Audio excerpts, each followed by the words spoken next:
Bismillahirrahmanirrahim. Assalamualaikum warahmatullahi wabarakatuh. Kepada para pendengar yang dirahmati oleh Allah Subhanahu Wa Taala sekalian, isu berkaitan dengan vaksin sama ada halal ataupun haram ini selalu menjadi topik yang hangat di kalangan masyarakat kita. Untuk itu, insya-Allah dalam masa yang singkat ini, insya-Allah saya akan berkongsikan berkaitan dengan isu halal dan haram vaksin ini.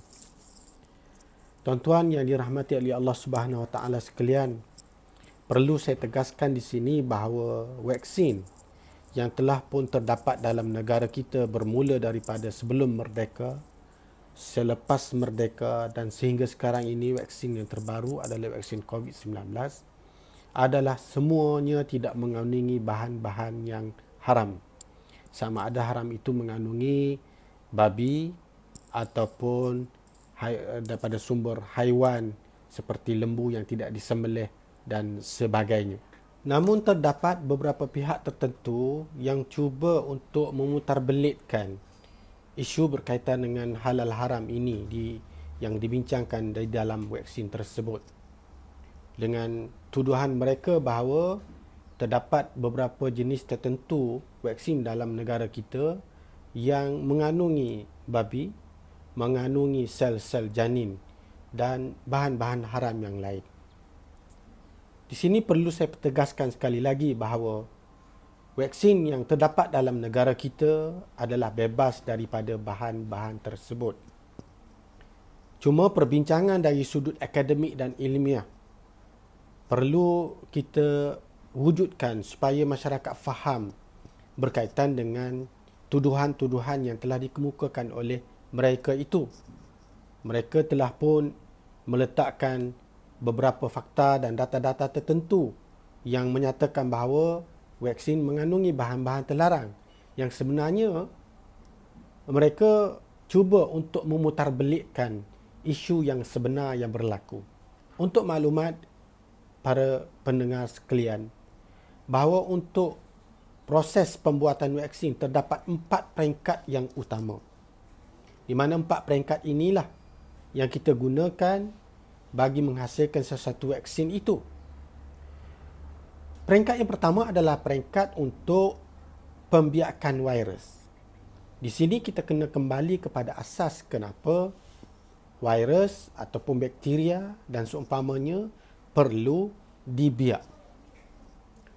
Di dalam jadual imunisasi kebangsaan terdapat lebih kurang dalam 13 jenis vaksin.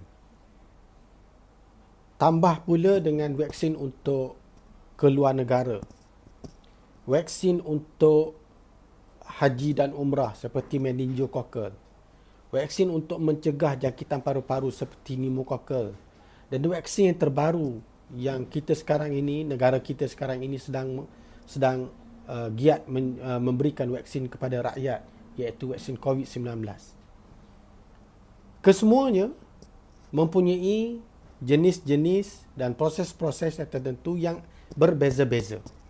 4 peringkat ini agak kompleks dan agak rumit untuk dihuraikan dalam tempoh yang singkat, kerana ianya dijalankan di makmal-makmal yang begitu canggih dan sebagainya. Tetapi untuk pengetahuan dan maklumat kepada masyarakat awam, supaya tidak mudah terkeliru dengan pihak-pihak tertentu yang cuba untuk memutarbelitkan isu ini, saya akan cuba ringkaskan peringkat-peringkat yang tersebut. Peringkat yang pertama adalah peringkat untuk pembiakan virus. Peringkat yang kedua adalah peringkat untuk penyaringan dan penulinan virus. Peringkat yang ketiga adalah peringkat untuk dinyah aktifkan ataupun kita istilah kita beri nama sebagai diformulasikan supaya virus yang dibiakkan itu tidak mendatangkan mudarat yang besar. Dan peringkat yang keempat adalah peringkat distribusi ataupun pemberian kepada masyarakat awam. Baik, yang menimbulkan sedikit kekeliruan adalah di peringkat yang pertama dan yang kedua, di mana pihak-pihak tertentu itu cuba mengaitkan bahawa penggunaan bahan-bahan. Antaranya adalah menggunakan bahan sel ginjal monyet untuk pembiakan polio, virus polio, ataupun penggunaan janin bagi pembiakan virus rubella yang digunakan untuk vaksin MMR, measles, mumps dan rubella. Ini adalah yang cuba putar belikkan oleh pihak-pihak yang tertentu itu, mengatakan bahawa dalam penghasilan dua vaksin ini menggunakan bahan-bahan tersebut. Ya, seperti mana yang telah dinyatakan secara telus oleh syarikat pengeluar bahawa untuk membuat vaksin tersebut, polio dan juga MMR secara khususnya untuk virus rubella ini, dia menggunakan tapak pembiakan bahan-bahan yang tersebut. Di sini perlu masyarakat kena faham. Kenapa ia memerlukan tapak itu? Dia adalah yang antara yang terbaik digunakan untuk pembiakan virus. Ini kita kena kembali kepada asas kenapa kita perlu biakkan virus. Seperti mana asasnya adalah vaksin itu adalah mengandungi bakteria ataupun virus yang telah dimatikan, dilemahkan ataupun kita potong-potong dia, dikerat-kerat ataupun menggunakan kaedah-kaedah yang terbaru seperti teknologi DNA dan yang terbaru untuk vaksin COVID-19 ini, mRNA, messenger RNA. Untuk dapatkan virus tersebut, kita perlu ternak dahulu. Di sinilah untuk ternak dia perlukan tapak pembiakan. Inilah saya kata sebagai berada di peringkat yang pertama. Tapak pembiakan itu. Setelah kita tabur virus, ini istilah yang mudah difahami, kita tabur virus itu di atas tapak tersebut dan virus itu akan berkembang biak dalam satu tempoh tertentu. Kemudian dia akan pergi kepada peringkat yang kedua. Di mana peringkat yang kedua itu adalah peringkat yang diberi nama sebagai peringkat pengasingan. Kita mengasingkan virus yang telah pun dibiakkan tadi dengan tapak tersebut. Diasingkan, kemudian dituras lagi dan akhir sekali dituling. Jadi tiga perkara ini memang dibuat secara begitu teliti sekali, diasingkan dan dituras serta ditulingkan. Sehingga virus yang betul-betul virus yang tuling itulah yang digunakan. Digunakan untuk dimasukkan kepada peringkat yang ketiga, iaitu peringkat formulasi. Sama ada virus itu kita aktifkan, kita matikan, kita menggunakan DNA teknologi, kita menggunakan mRNA dan seumpama dengannya. Maksud katanya, apabila sudah sampai ke peringkat yang ketiga itu, sudah tidak ada pun tapak asalnya. Di sinilah perlu kita fahami bahawa konsep ini adalah konsep sama seperti dengan kita menanam sayur, di mana kita menggunakan tapak untuk penanaman sayur di atas tanah ataupun pasir dan disirami baja, kemungkinan baja itu baja organik dan sebagainya. Yang kita ambil adalah sayur, bukan kita ambil tanah itu dicampur dengan makanan ataupun dalam masakan kita. Tidak, kita hanya mengambil sayur yang kita telah bersihkan. Dan kalau dari sudut virus ini memang telah pun dilakukan secara teliti sekali pengasingannya, penurasannya dan peluninannya. Kerana kalaulah dimasukkan juga benda seumpama dengan itu mendatangkan kesan yang besar kepada tubuh manusia sebab ia adalah benda asing. Tetapi apabila kita melakukan betul-betul penulinan ini dan purification ini, dan setelah kita melakukan formulasi, sama ada dinyah, aktifkan dan sebagainya, barulah kita membuat pembotolan dan akhirnya diberikan kepada masyarakat ini. Jadi di sinilah akan ia menimbulkan satu kekeliruan bagi orang yang suka mengelirukan manusia. Dia kata, tengok, benda tu digunakan. Ya betul digunakan. Tetapi final produk yang terakhir sebenarnya sudah pun tidak ada di dalam vaksin yang kita gunakan dalam negara kita.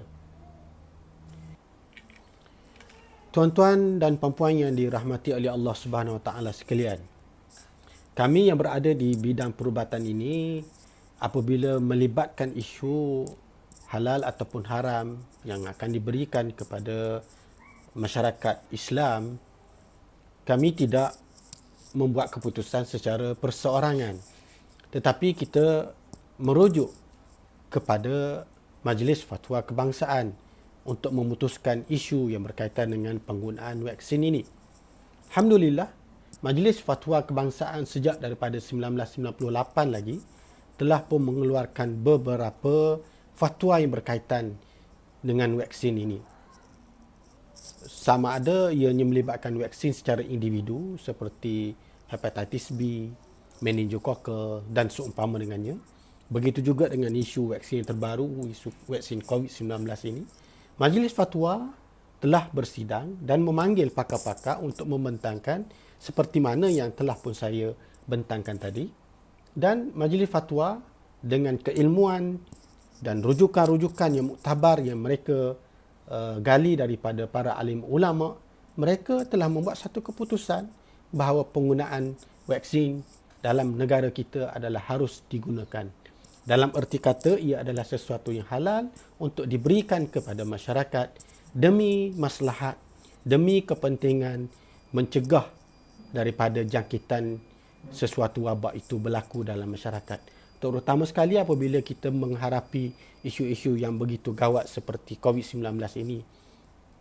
Majlis Fatwa Kebangsaan dalam isu COVID-19 ini, vaksin COVID-19 ini telah memutuskan bahawa vaksin COVID-19 adalah harus digunakan dan wajib diberikan kepada golongan tertentu yang ditentukan oleh kerajaan.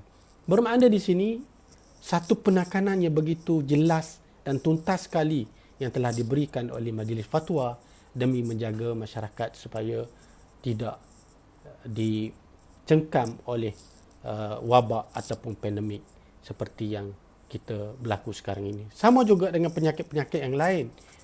Dengan kaedah ikhtiar kita melalui pencegahan ini, insya-Allah kita akan semakin tenang hati kita.